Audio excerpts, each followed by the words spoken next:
Kangleipak Manipur ki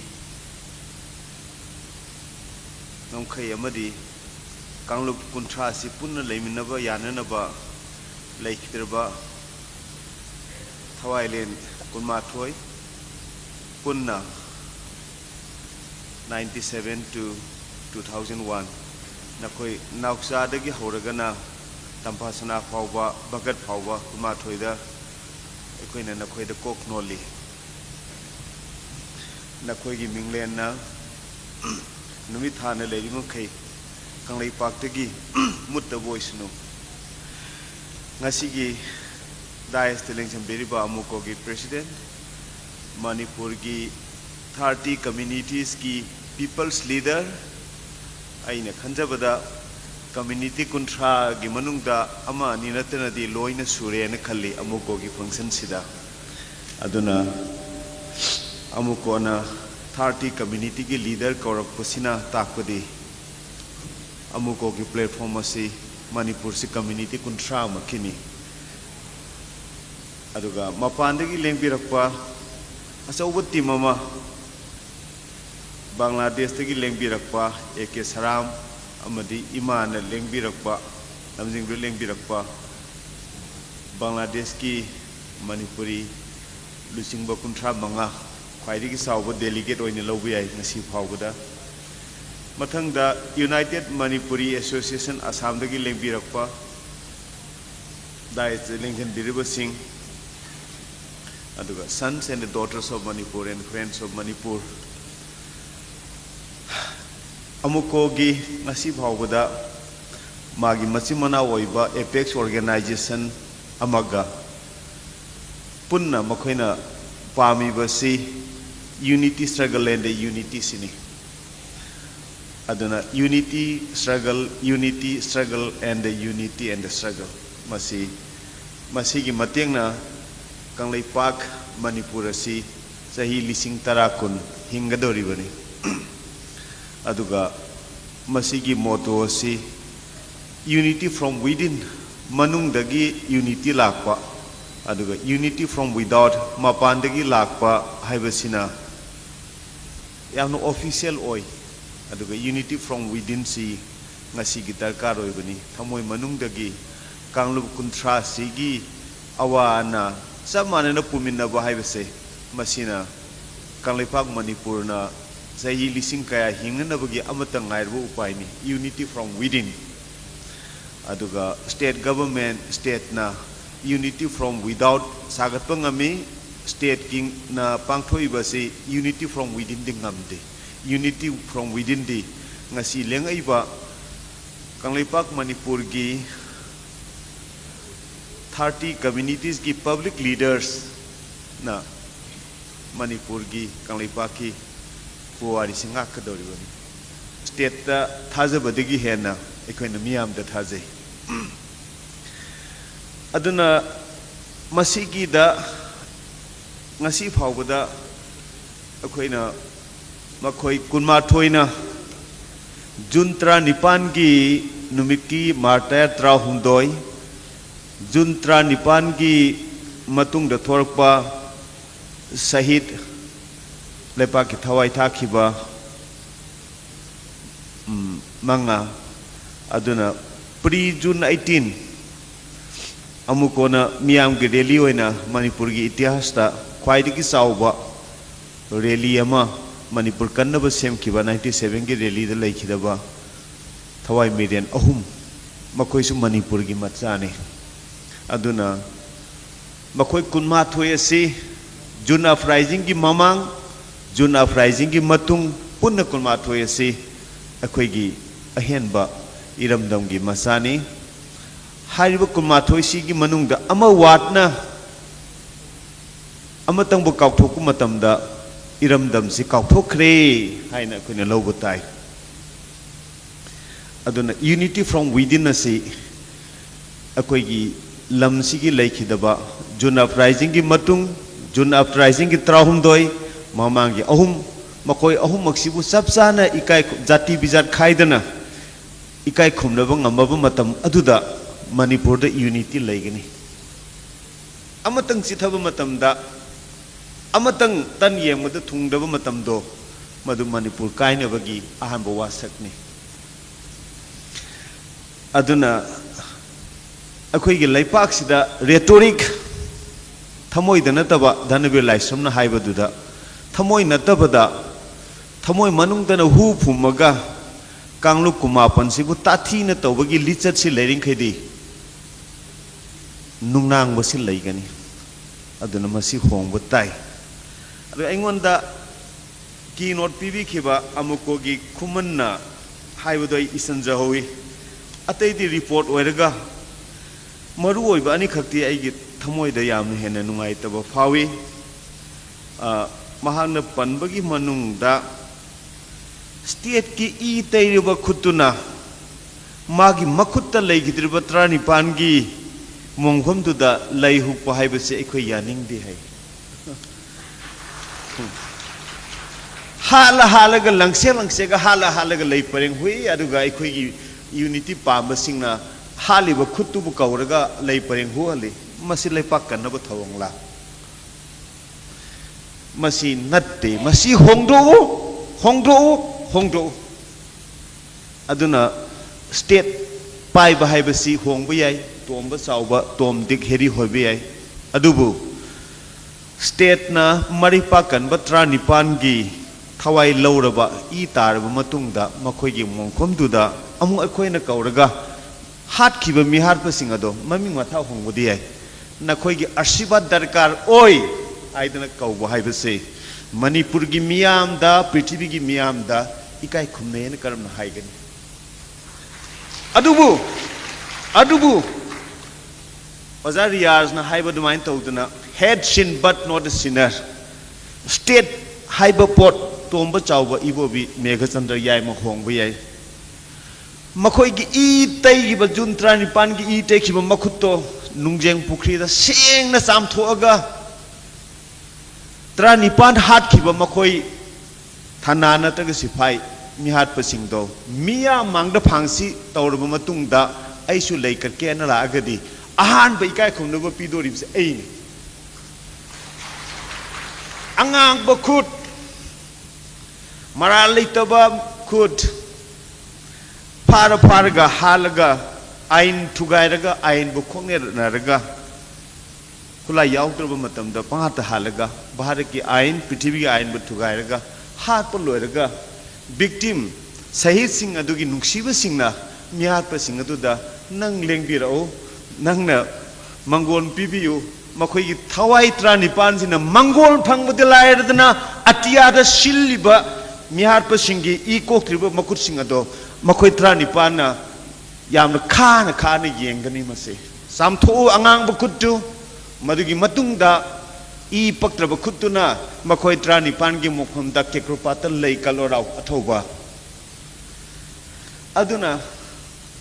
नागपाक Naina सत्पा सेक्टरियनिज्म अदुना लैपाक पुबा यारोय केक्रोपाता unity थंबा ngamdaba मा नंग अइना साउख्रबा तम स्क्वायर माइल 4 की यूनिटी कमाई थमदोरिबा केक्रुपाट यूनिटी पोरबंगम नंगना मणिपुर वैली की स्क्वायर माइल 4 की यूनिटी करम पोरकनी चिंग की स्क्वायर माइल 9,000 की यूनिटी करम पोरकनी impossible is a word for those who are dishonest and who cheats himself पुक्चेन सेंगो मणिपुर दरकार ओइरबदी सेंजु नते लाइरबसु नते दिल्ली की लुपा चहुम yang बुमंगा दु नते पुक्सियन सेंग बाहाइबदो मदुगी असेंगबा पी मरी अमतंग ताबदो मदुनी मणिपुर की लैपाकना मणिपुर इमाना पामी संगी तौक्सनबा ग्लिसरन तैबा mic लिसिंग Panba तौक्सनबा tape record तौबगी कपसनबा अदुगुंबा सिंगदो Manipur की इमाना मदु ख्वाइदगी तुगचबा पोने मदु हुंदो मदुगा पुनगनी मधु लिसिंग नते मधु असेंग फुरुप नते अदुननी 1950 दगी ngasi भावबदा फुट अनि चंगी फुट ओम हंदोइबसे you have done mistake you have done crime and you are not leader your group is not leader you are committing crime against mankind lusing ba haibasibu केक्रुपाट यूनिटी थमंगमदबसी लुसिंग बरो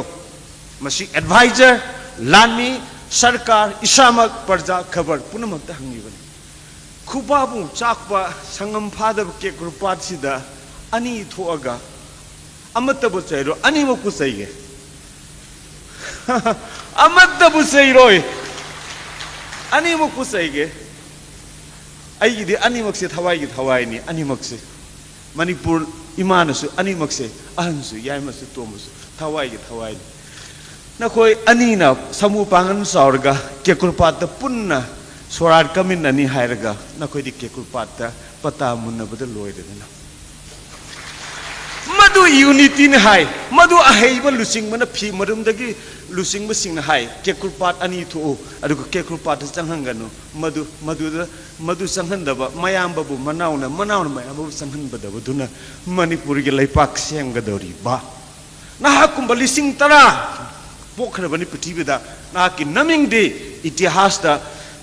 सैखै ओइबिलाय कोमा ओइबियार केकुरपात हान पुनबतमो build up unity of Manipur at Kekulpat first nakoi ani pullu adugi matungda tamda unity porokba honau madugi matungda singda to rumal machet amada unity porokpa ngamdaba nangna you Kekulpat tokhai saliba nangna Manipur valley pundoriba mauksa gi lepak tare thokna kaigani sagai tare thokna kaigani piwa masen hadani adu loidringayda jingdi kamaina pundori hongo kadi hongde wahi hongba natanangi thamoi hongde lusingba akhoi di rengta lusingdaba tunginba mida saude lusingba naha khakta da akhoi na warawi naha khakta da manipur imana naha ki nakhongda pi tai kekulpata nakhoi loina kamin nau masini aigi yam samaba खुमन हायरमद्रगदि आई मसी हायरोइदबने अदुना मसी पुवारी नैनबने आइगी लनाइगी पिबापम नैनब नत्ते यूनिटी फ्रॉम विदिन थमोइदगी पुलु थमोइदुदि असु नुसिनद्रगा कमाय पुंदोरिबो समु पांगन सावरे 97 फावददि अमतमुक सावरमी 2001 दगिदि नखोय अनि मपुंग फारे नखोय अनि नुसिनना सामिनौ पुखम ममतर सामिनौ नखोय अनि पुल्लगा एपेक्स बॉडी नखोय अनि हुम पुलगा लेपाक से कल्लु मसीना मणिपुर इमा गे अपामबनी नखोयदगे अखोयदगे अदुगा अतोप अमना खुमन्ना हाइब लमाय से हांगदो ओमद्रगदि आइगे लमाय सो हांगदो ओमोय मपुंग फादब पंदुक ओइना लेरमगनी खुमन्ना हांगदो ओमदगी लमाय माना लमाय अमा हांगदोकपुदा आइना लमाय लिसिंग मा हांगदोकरे मसी गापिगनी अदुना हाइबा अहोंबसिंग असे अखोय दरकार ओय अदुगा मणिपुर की यूनिटी सी टेरिटोरी द नतना पीपल्स यूनिटी सी कन्न थमी पुनमकना अदुदा मसिदा कनागुंबन हाय पान नागा मूवमेंट पान मिजो मूवमेंट पान मिते मूवमेंट पान मिजो मूवमेंट याबा तारगदी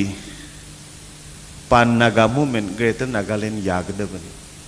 ग्रेटर नागालैंड से यारब मतुंगददी ग्रेटर मितेलैंड यागदबनी ग्रेटर कुकीलैंड लो यागदबनी अदुना कल्चर द पुनबनतना any pan movement is fascist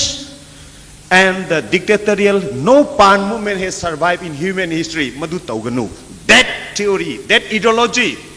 na khoidagi 20,000 times kallaba Hitler na sang yangkharbani pan movement tawganu pan naga movement pan mizo movement pan mite movement pan thado movement pan arab movement pan american movement tawganu no pan movement has ever succeeded in 10,000 year old human history aduga mapanda leiba singa khoiga culture gi link thambadi ai pan movement sigi theory si yakibu matam dadi you become another Hitler and you are tiny Hitler greater Mizoram gi greater Mitelang gi greater Nagaland gi apik pa Hitler oiruganu maramdi achobi Hitler do collapse tawganu aran ba theory tawganu Manipur gi theoretician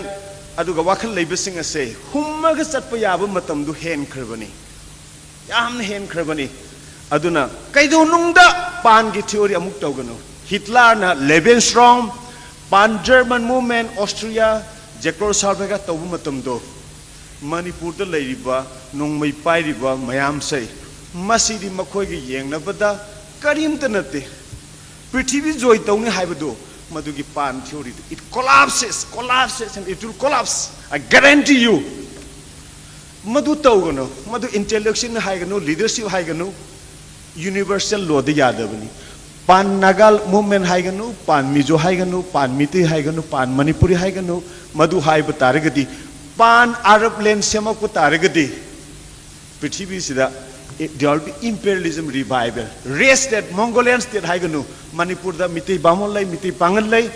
Bishnupura origin gi Miti Ongraba Mayam lay,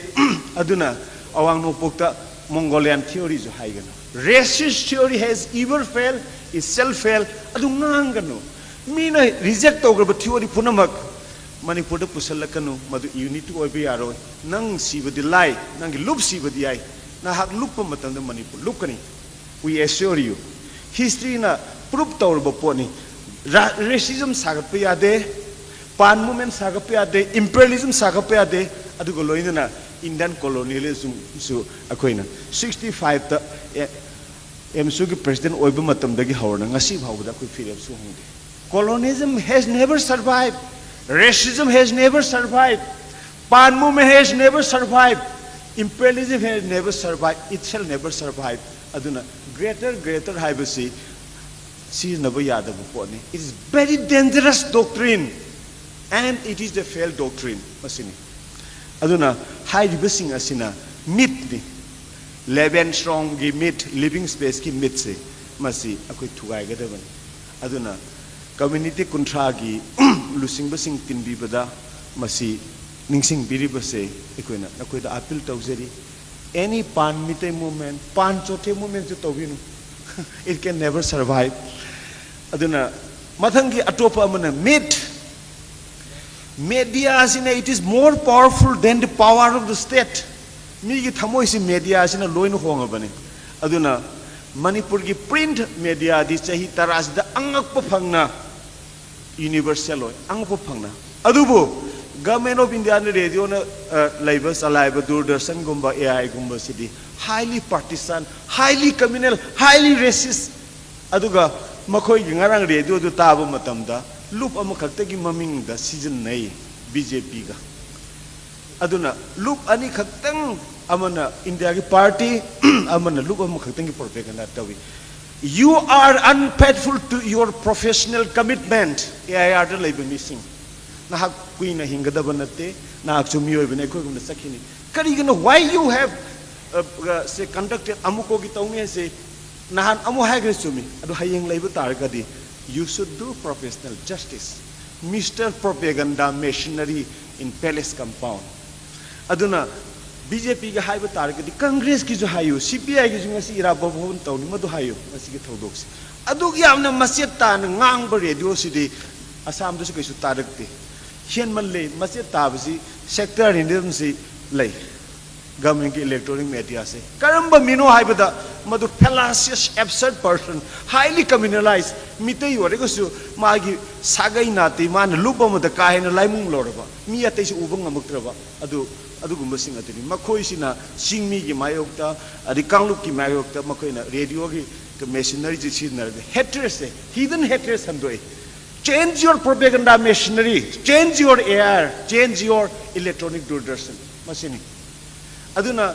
kuki gi handhanaba amagi handhanaba natraga loop amagi handhanaba propaganda machinery oina sinaba taragadi Manipur da unity porakpada wagani. Myth, break the myth. Fattaba sing asigumba sing ase na matik chade nang air phami bado. You are totally professionally incompetent.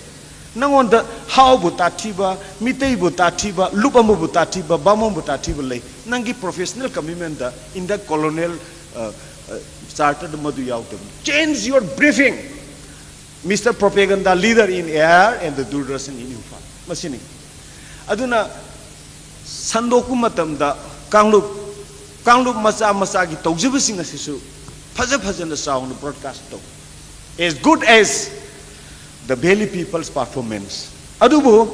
print media di angak pa phangna thaganing hai oi Assam da ikoina sahi contract kunipan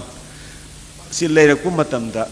Assam gi media na Manipur gi print media si yong na tangkha yong na kakhat pangamde asu gi matik fear oi army gi so happy NGO gi so happy government gi so happy adu Manipur gi print media si di tamjana famne Indian print media has to learn a lot from Manipur print media yam phajabjani adu bu marak ta ai na wahi hen badagira natraga India gi colonial media chaibada khara understanding luar para karim kanda ai ga su garbar thoktab din natte adu ai matang sana karigumba ai na soi bi aurgadi I apologize. Braveness lies in the man who can apologize for his mistake. Magi pangdaba unity thugainaba losan ba mido madu brave nate. Braveness lies in the hand that admit its mistake. Aduna Manipur gi unity the kaiba do kekur pat kai na ko tori bu apology to then history will honor you as one of the great men masini ani maktani samu pangan saw na ko ani maktani haris amata ganati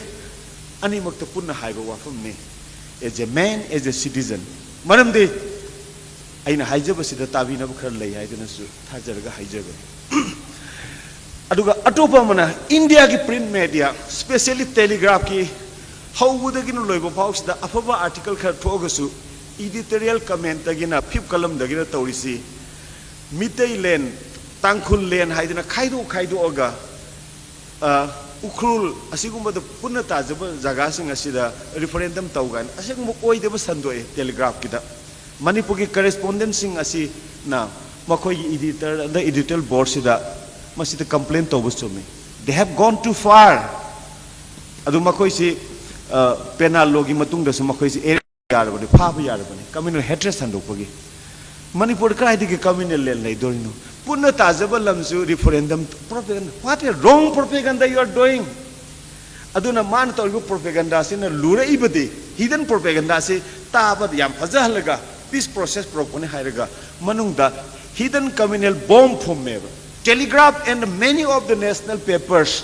they publish hidden communal bombs maduna Manipur gi integrity da mateng pide Manipur thugai ba da makoina achobu role lawi we condemn you and we warn you madu tawganu nakoi su mini aduga hidden agenda hidden communal agenda hapaga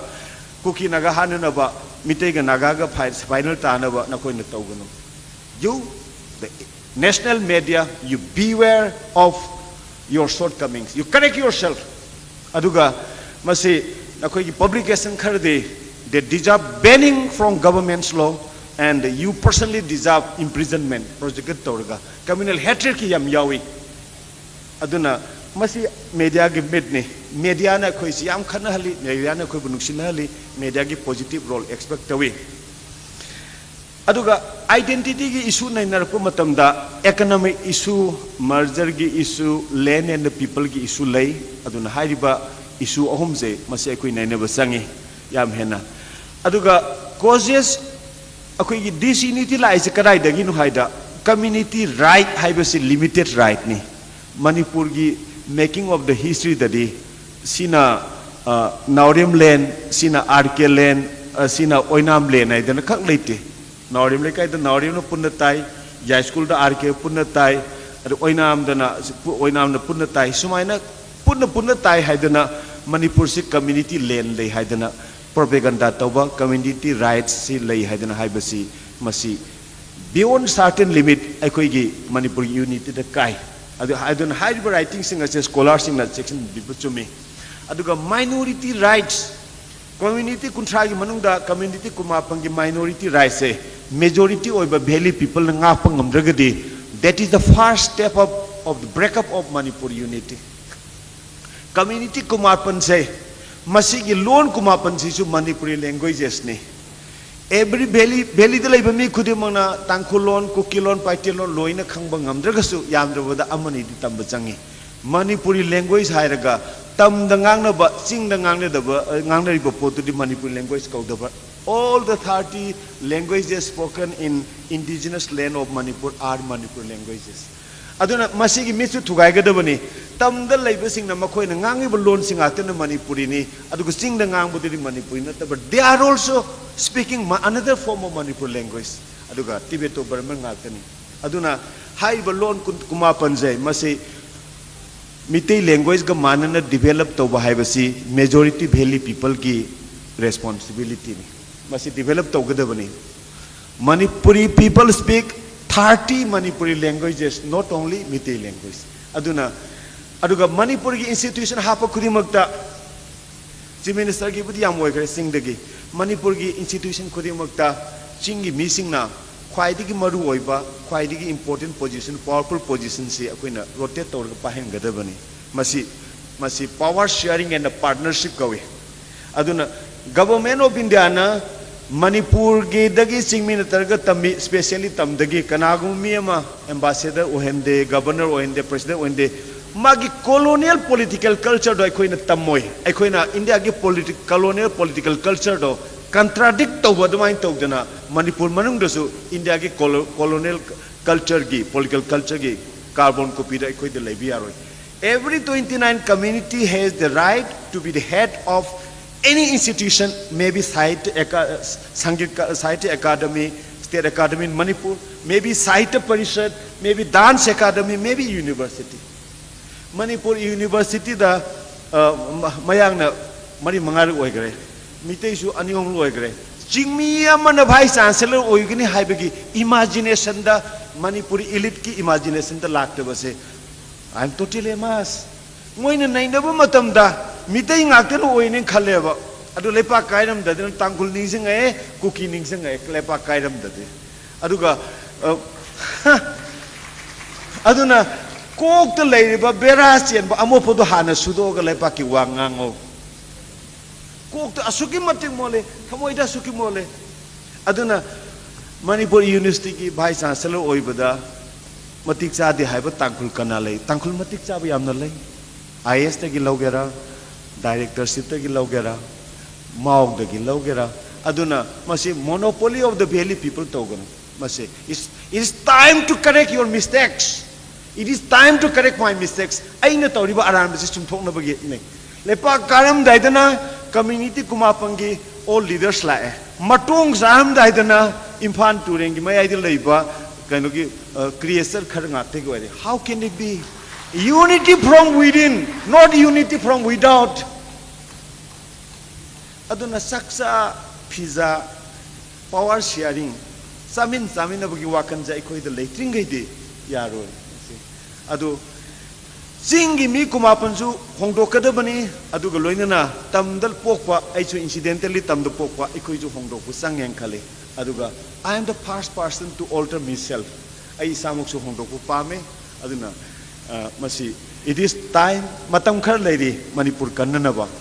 matam se akoi miss tau da pame akoi sons and the daughters of Manipur especially younger generation aduna road map ti akoi common vision legani strategy legani partnership legani akoi gi pothok wealth pun pothok menani wealth share tawni akoi gi agenda de heal the confidence building measures changot pani aduga akoi gi number 1 inebidi sectarianism hill versus hill people versus hill people sectarianism valley versus valley sectarianism paite versus thado sectarianism naga versus kuki sectarianism mitai gi manung dasu adugi loop adagi loop aigi kekrupat aigi Gandhi Memorial Hall si sectarianism se sectarianism masya tabagi wakalon se masina sectarianism at present is the enemy number 1 of all the people of Manipur on the hills and in the valley sectarianism kitang taba si yauna phajai yam hena taman gre open oire mase aduna unity struggle unity sina aikoi gi message ne aina lawum thoku matam dagi khare henna lawje bagi damo aibu ngakpi gani aduna unity of Manipur shall begin from Chekrupat unity of Manipur people will start from Delhi unity of Northeast people also will start from Manipur aduga aikoina wabada nungaibada singmi tammi punna hek awaba nungaiba share tawminaring gedi last breath of last lob to singa tamga yenaraga charing gedi Manipur kairo aduga no power on earth can break up Manipur as long as we the 30 communities are united. Kanam tan thugai bang amoy, Manipur will remain Manipur for eternity. Thank you much. Khuram jari.